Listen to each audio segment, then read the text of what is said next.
Tentu berikut adalah rangkuman detail dari video YouTube Merinding, Misteri Tikungan Maut Alas Roban yang tak pernah tenang, cerita horor.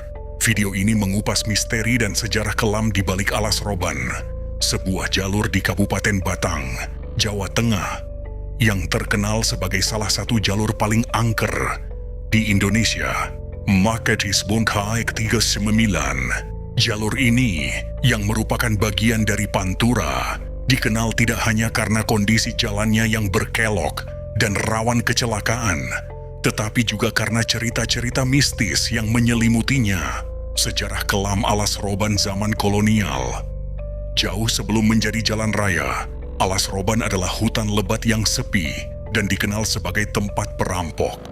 Selama pembangunan jalan raya oleh Daendels, lokasi ini juga dijadikan tempat pembuangan mayat para pekerja paksa, kerja rodi, yang tewas Seuriawatafiant, Jeroseiduyat, Cebahatu, era Orde Baru.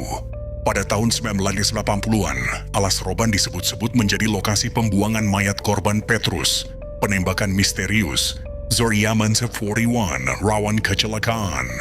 Kondisi jalan yang sempit sebelum diperlebar, berkelok, dan memiliki tanjakan curam menjadikannya medan berbahaya yang telah merenggut banyak korban jiwa.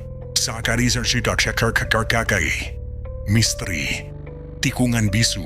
Fokus utama cerita adalah pada sebuah tikungan spesifik yang dijuluki Tikungan Bisu atau Tikungan Ketiga, 0258, 0418. Disebut Bisu. Tikungan ini dinamakan bisu karena sering terjadi kecelakaan fatal di titik tersebut tanpa terdengar suara apapun. Tidak ada suara rem mendecit, teriakan, atau benturan keras. Syiat, ciamiselalian. Seringkali kendaraan baru ditemukan keesokan paginya dalam keadaan terguling. Dekspeate sepemtati pemiplu. Kesaksian Pak Darmin, seorang sopir truk senior bernama Pak Darmin yang telah melintasi jalur itu selama 20 tahun, menceritakan pengalamannya. Ia menyebutkan bahwa setiap lewat tengah malam, udara di tikungan itu berubah, kabut turun cepat, dan sering tercium bau melati beberapa detik sebelum kendaraan berpotensi kehilangan kendali. Sotres point 42. Ritual sopir. Para sopir tua memiliki kebiasaan membunyikan klakson 3 kali saat melewati tikungan itu sebagai bentuk sapaan atau penghormatan kepada penunggu di sana. Tanda 8 ke-13. Legenda arwah Sari Dewi puncak misteri di tikungan ini terkait dengan sebuah kecelakaan tunggal yang tragis pada 7 September 1995. Sejak 5 melihat Fafenamuri 2. Kecelakaan Sari Dewi. Seorang perempuan muda bernama Sari Dewi ditemukan tewas di dasar tebing setelah motornya hancur. Tidak ada saksi mata saat kejadian Sadetana Yani Aksar 2. Kesaksian Bu Sumina, pemilik warung di dekat lokasi. Bu Sumina mengingat bahwa sesaat sebelum kecelakaan, seorang perempuan yang diyakini adalah Sari mampir ke warungnya. Perempuan itu memesan kopi dan berkomentar, "Jalannya sepi banget ya Bu, kayak nggak ada orang sama sekali. Kita solip ya wasita master pul. Sites nilal si kera wiliata." Setengah jam kemudian, terdengar suara benturan keras. Keanehan lokasi kecelakaan. Saat ditemukan, kondisi kecelakaan dianggap aneh. Tidak ada bekas pengereman sama sekali di aspal, seolah motor itu dilepaskan begitu saja. Sekitar 996.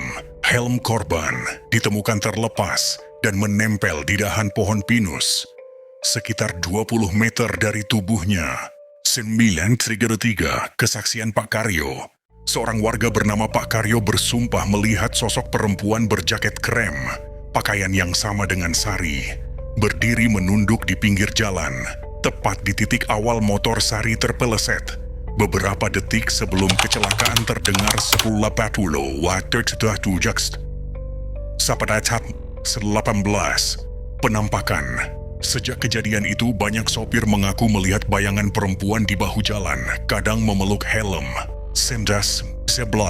Coba 3. Bu Suminah juga sering mencium bau melati kuat, sekitar pukul 23.30 Patio. Jam perkiraan kecelakaan. dan mendengar suara motor berhenti di depan warungnya. Namun tidak ada siapa-siapa. Tidak alay zayat, catekuk. Ialecit kejadian-kejadian lain. Meskipun jalan telah diperlebar pada tahun 2005, kecelakaan dan kejadian aneh tidak sepenuhnya berhenti. Di Kalashabales, Sishikunena, kasus Andri 2013. Seorang pengendara motor bernama Andri selamat dari kecelakaan setelah membanting setir untuk menghindari sosok perempuan berjaket krem yang berdiri di tengah jalan. Setelah kejadian, ditemukan bekas tangan kecil berdebu di kaca spion motornya dalam mebelat kantistiong. Japilat ilalumaya dudo. Kasus Pak Edi 2018. Seorang sopir truk mengalami remblong, namun truknya berhenti tepat di bahu jalan dekat jurang. Setelah berhenti, ia menemukan bekas telapak tangan kecil di kaca depannya yang berembun. Padahal tidak mungkin ada orang di posisi itu. Tiap 13 hitosikolah 13 tidak tua. Video ini ditutup dengan pertanyaan reflektif. Apakah beberapa tragedi memang terlalu dalam untuk benar-benar berakhir? Atau apakah beberapa arwah memilih tinggal agar tidak dilupakan? Ulim bablas menenjawab